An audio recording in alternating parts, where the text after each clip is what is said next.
This is the first in a series of mental health programs that we'll be having throughout the year.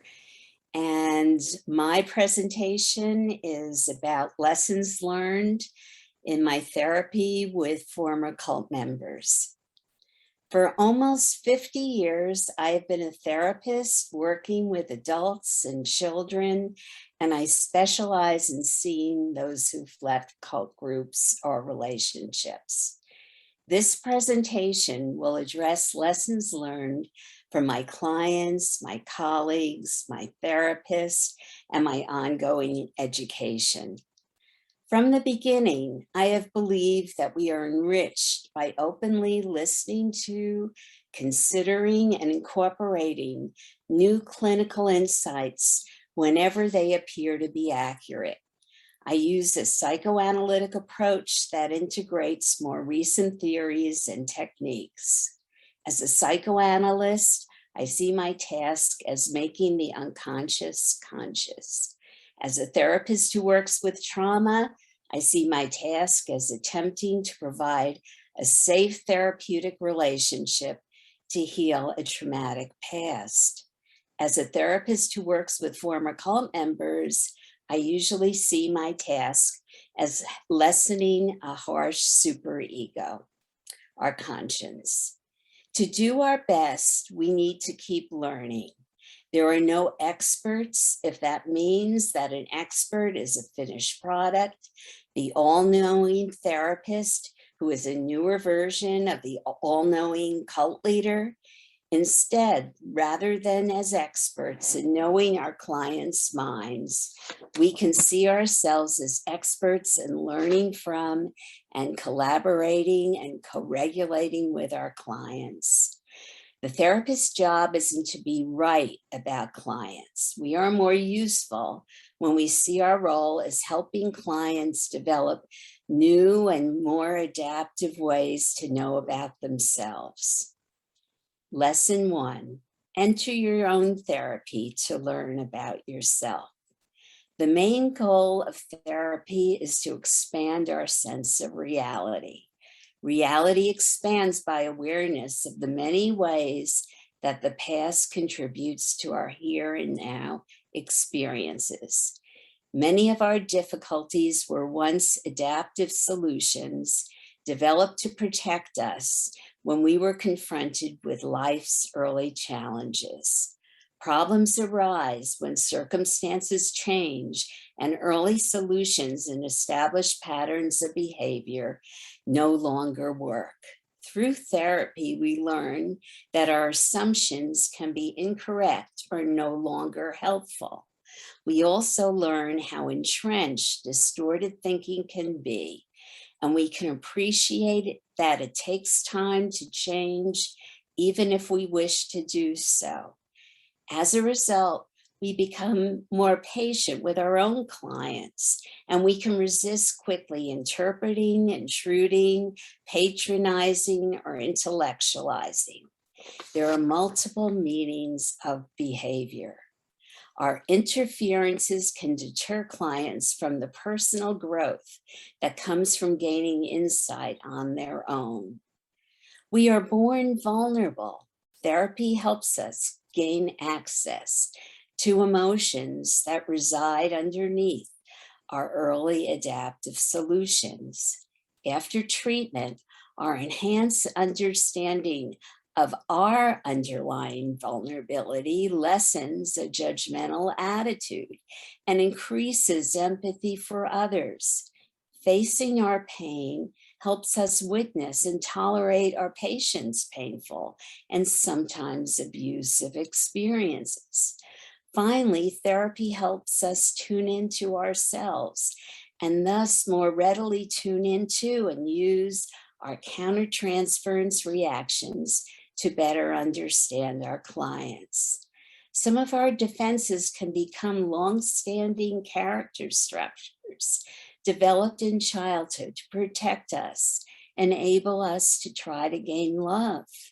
Our personality traits may work a good percentage of the time, Still, these fixed traits sometimes undermine our ability to react to life in the moment with flexibility and authenticity. To survive and gain approval in the cult, members unconsciously suppress many of their pre-cult idiosyncratic traits and develop new ones. It is our role to notice in therapy session our clients' character traits.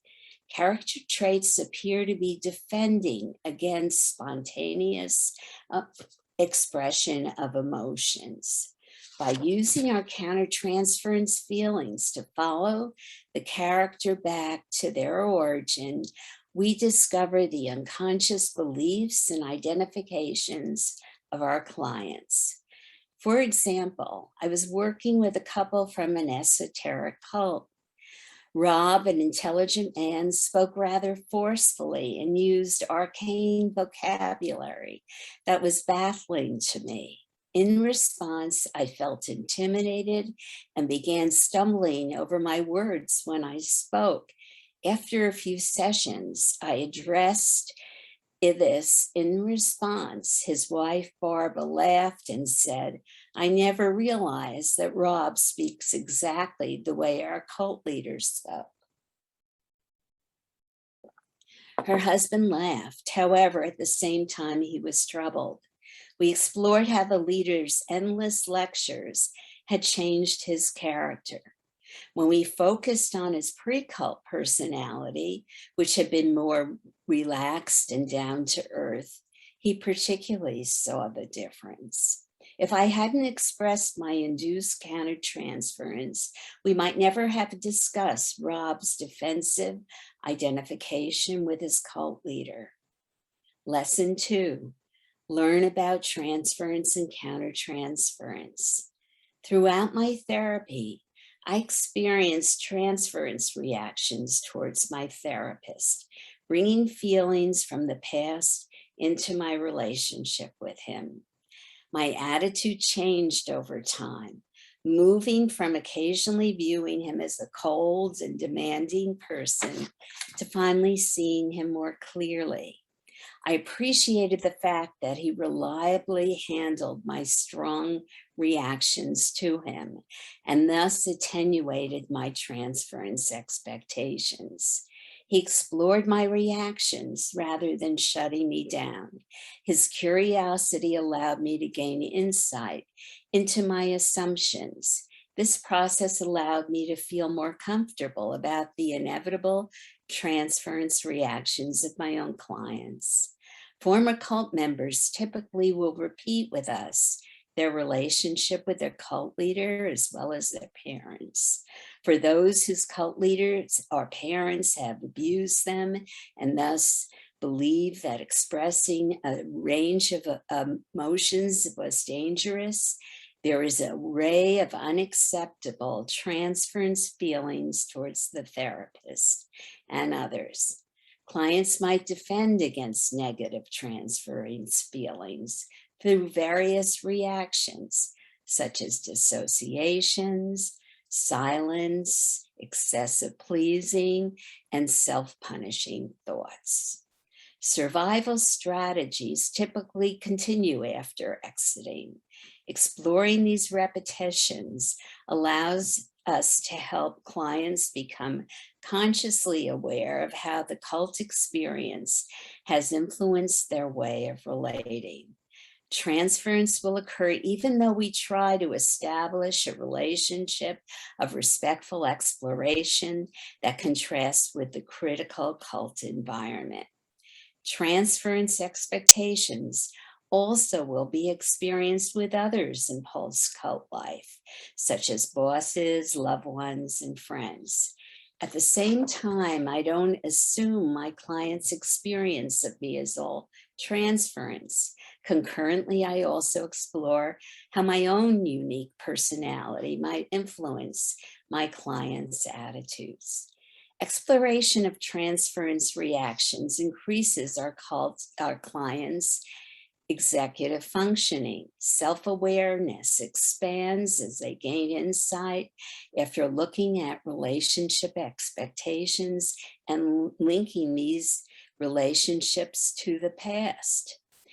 Therapy also helps clients gain insight into distorted beliefs that may have led to self-defeating behaviors. For example, Ruth typically talked about work in sessions rather than on other activities in her life. With exploration, she shared her belief that I expected her to work hard and not spend too much time fooling around with friends. Ruth believed I would see her as frivolous because this was the cult leader's interpretation whenever she displayed her desires. I asked her if I had said or done something to give her the impression that fun with friends was frivolous. Ruth was unable to point to my behavior. As we explored further, she saw how she was transferring her cult leader's attitudes onto me. Therefore, Ruth was unconsciously undermining her own desires by projecting cult learned attitudes. She expected to be shamed, and she was surprised when I encouraged her to have a balanced life. Lesson 3. Consultation can be particularly helpful when we are involved in an enactment. An enactment is an unconscious interaction based upon transferential, countertransferential feelings occurring from both sides. Enactments often erupt when the transference expectations of our clients elicit a countertransference response from us. Supervision encourages self-reflection. If we openly examine our part in enactments without defensiveness, both our clients and we can move on. After boundary violations that occur in the cult, our clients need us to establish firm boundaries. For example, we might find ourselves enacting the dyad of idealized rescuer and wounded client out of a desire to compensate for our client's traumatic past. If we play the role of endlessly giving rescuer in response to our client's dependence on us, we are undermining our client's ability to grow by using their cognitive abilities to the fullest. This role also prevents our clients from dealing with the realistic limits of relationships and the resulting negative, often transference reactions. It is helpful for our clients to recognize that ambivalence, love and hate is part of every close relationship. Therefore, it is constructive for our clients to see that we can survive their anger at us. At the same time, we want to challenge our clients' devaluation of us when that occurs. In early sessions, to be open and transparent about the forthcoming therapy, I address the mechanics, which includes my psychodynamic approach, length of time, cancellation, vacation policy, etc. Therapy shouldn't be mysterious. I explain the concept of transference and potential transference issues. Additionally, since the cult structure is authoritarian with a single worldview and with decision-making imposed from above, it is important to establish a collaborative process that accepts and encourages different viewpoints. Lesson 4, gain specialized training in the cult field and trauma. Cult fears continue into post-cult life. In therapy, we help former cult members return to the source of cult attitudes to see when and how the cult leader first implanted them. For example, cult leaders shame their followers by demanding nothing less than perfection. Therefore, former members enter mainstream culture with cult-induced paranoia and an unrealistic notion that they should attain perfection in life. My belief in the fallibility of all humans helps to mitigate against this notion. All of us will inevitably make mistakes. However, when newer therapists might attack themselves for being fallible, older therapists like me usually learn this fallibility is inevitable, and we put our mistakes to good use. Making a mistake is inevitable, but to become unable to acknowledge it to ourselves or expose it to our clients, peers, supervisor, or therapists misses an opportunity for us to serve as a role model for our clients and reiterate that all human beings are flawed. Our client's depression in part stems from incorporating the cult leader and parents' attack and subsequently developing a harsh conscience. As a result of their relationship with cult authority figures, former members are filled with self-reproach. They usually believe that they were treated harshly because they were bad in some way. We need to learn about how former cult members struggle with a harsh or distorted moral code. We can help clients reevaluate their harsh self-assessment, which may have been incorporated from the cult leaders' demanding and unrealistic expectations. Additionally, clients might be struggling with moral injury. That is, former cult members often feel distressed about actions they took in the cult that they now see as being wrong. Our empathic and forgiving attitude helps clients become more compassionate and forgiving to themselves as well as others. For example, I worked with an 8-year-old former cult member who had difficulty making friends because she would tattle to her teacher about the misbehavior of her classmates. She and I reflected upon how tattling was encouraged within her group. In the cult, she couldn't help being naughty when she urinated in her bed nightly after being separated from her mother at 5. When her bedwetting was detected, she would be pulled from the bed and forced to wash and dry her sheets before she could go back to sleep. Treatment was centered on how this action might have been expressing her defended, frightened, sad, angry, and shamed emotions. Symptoms usually have multiple meanings.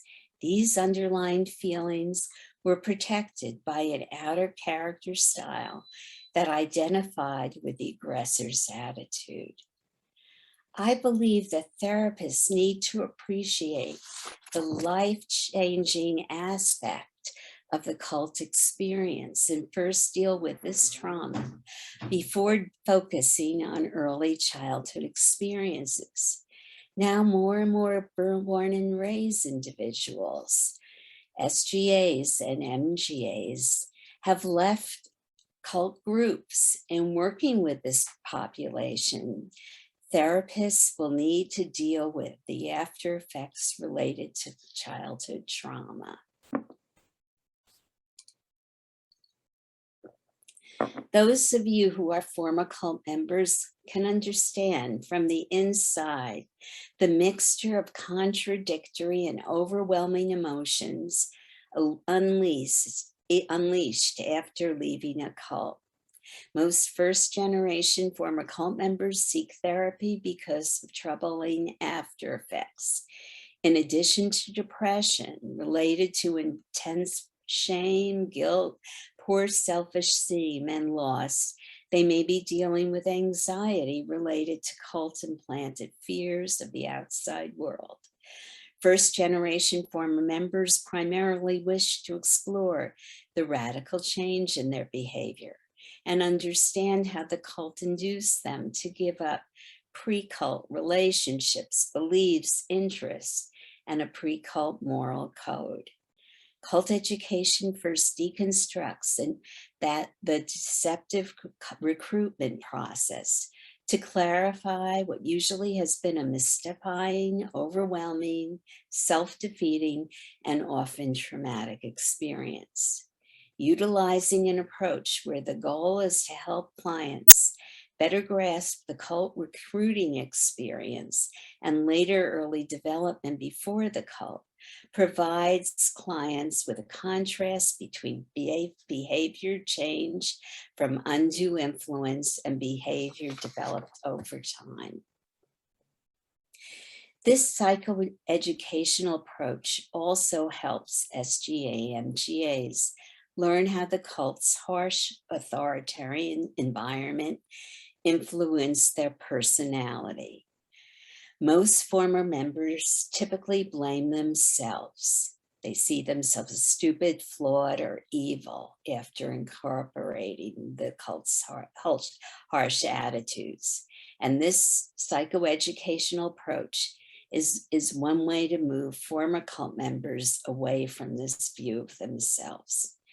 Even if they have chosen to leave, they might believe that they have failed and are doomed. We need to educate ourselves about trauma and dissociation. For first generation former cult members, cult trauma can be viewed as an assault of the unimaginable.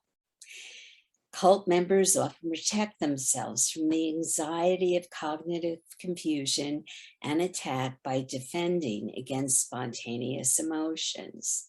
Therefore, when former cult members leave the cult, they may continue to show a dissociative gap. That is, after suppressing negative emotions or distress for so long, they can be unaware of the anxious, contrary, or angry feelings within their minds. It is our job as therapists to mind the gap. We help our clients notice and gain access to those moments and the emotions that might have triggered a dissociative response. In this way, we help first generation former cult members form a bridge between the pre-cult and cult self, or the protective outer self and the vulnerable inner self of two possibly opposing states. I might kindly remark when clients drift off or reveal my induced countertransference of confusion from these disparities of thinking. This attitude helps former cult members feel safe and thus gain awareness of inner emotions and accept contradictions of behavior without shame. In time, this process moves former cult members to a better integrated post-cult sense of themselves. For some, trauma can set the stage for repeating cult beliefs through harm against themselves with self-destructive behavior. Some former cult members become vulnerable to controlling or abusive relationships. We need to explore how the past is repeated in the present. Another response to trauma might be detachment from others and the outer world. We can help by reflecting with clients on how attachment might be related to some degree of dissociation and possibly avoidance behavior that began in the cult. These behaviors serve as protection in the past, but in the present, they can be undermining. We can also help clients consider new ways to master anxiety-producing situations by viewing them in the context of the past, and help clients manage these emotions with grounding and relaxation techniques. For many born and raised former cult members who've experienced prolonged early stress, there may be neurocompromises and nervous system reactions, often resulting in complex PTSD. a relational trauma.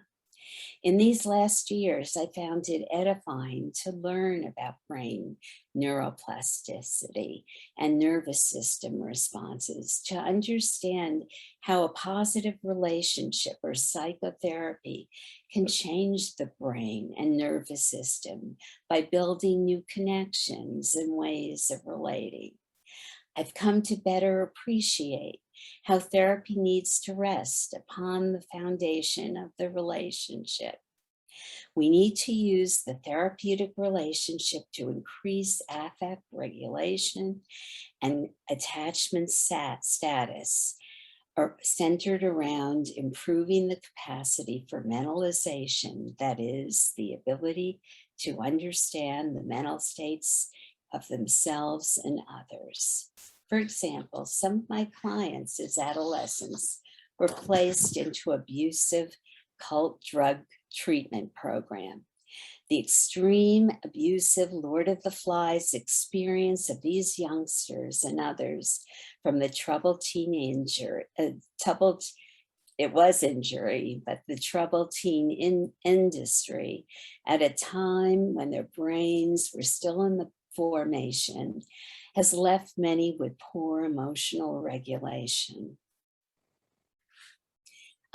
Unfortunately, it appears that both their dysregulated state and their self-hatred from incorporating endless attacks might be connected to the high suicide rate of former survivors.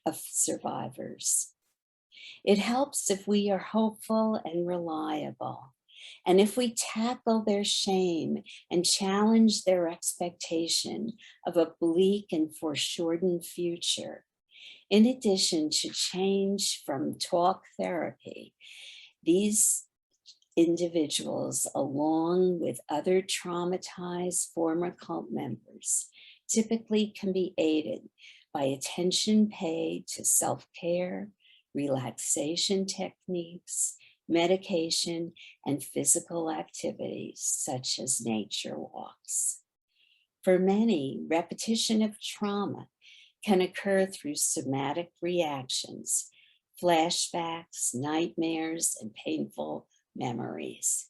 After being prevented from expressing genuine feelings in the cult, former members can be plagued with painful somatic reactions, not only increased emotion, but also body aches, including migraines and stomach disorders. Some of these reactions might also stem from cult-induced self-fulfilling prophecies about what would happen to them once they left, such as their body would rot or they would get cancer. Susan, an artist, would suffer from stomach problems whenever she attempted to create art. Her physical symptoms lessened as she became more aware of the somatized emotions she found difficult to face. In time, she recognized her previously unconscious fear of attack when going against the cult members' prohibition not to show off. The cult had punished her for her art, which the cult leader demeaned as scribbles. Dealing with her cult-instilled fear allowed her to begin to create her projects more freely. When Keith first entered therapy, he was suffering from an array of post-traumatic reactions. In addition to dissociation and sudden periods of unregulated anger, often displaced, he described overwhelming anxiety, which often broke through with ongoing nightmares. The theme of his repetitive nightmares was imprisonment in the cult and having trouble escaping. Keith's post-traumatic symptoms of overwhelming anxiety are a common after effect. Talking about his nightmares and deconstructing them in therapy helped lessen their intensity. He began to see how dreams often led him to see how his daily experiences could trigger cult memories. When he felt more in control of his emotions and his life, The nightmares became less frequent and the content of his dreams changed, and Keith was able to break free. During their early social, emotional, and academic development, they have SGA-MGAs have been raised in a culture defined by abusive practices of the narcissistic, often antisocial cult leader. As a result of this destructive childhood, initial traumatic actions on a neurobiological level have become locked into place, and when triggered by a reminder of the trauma, the same action will be activated. This causes the feeling of reliving the event.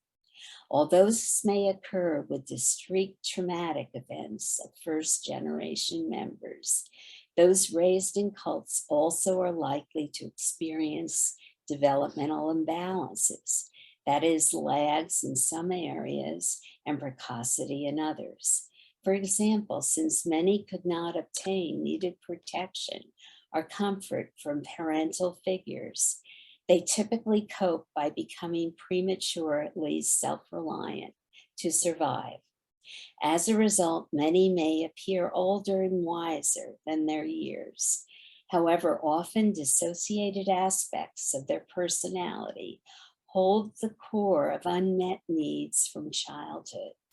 That is, in a repetition of early life experiences, many who appear to be incredibly confident might periodically exhibit overwhelming distress when experiencing a sense of abandonment or threat. For others, dissociation interferes with a sense of emotional connection to others and an ability to mentally remain in the moment. We need to help former members recognize their strengths resulting from trauma that has led to post-cult resilience and growth. They have demonstrated enormous courage in leaving, despite the numerous cult-instilled fears and loss of relationship. Former cult members' ability to survive can lead them to confidence that they can draw upon to get through future difficulties. Many continue to be idealistic and display great compassion for others who have suffered. Once they understand the effects of their cult experience, most have used their inherent skills to thrive emotionally and economically in post-cult life. Lesson 5, enjoy being a therapist. It helps not only to be humble, but not to take yourself too seriously. Laughter should be a crucial part of therapy. Laughing at ourselves rather than mocking others contrasts with the cult leader's cruel, paranoid world. Laughing is liberating and it can soften a harsh conscience. As a therapist, I have a long view of therapy. Sometimes it takes a great deal of time for change to occur, but along the way, it can be incredibly gratifying to see our clients begin to trust, learn, grow, and thrive. Therapy helps former cult members tolerate their uncomfortable feelings and feel more confident about their ability to manage their life. Thank you all.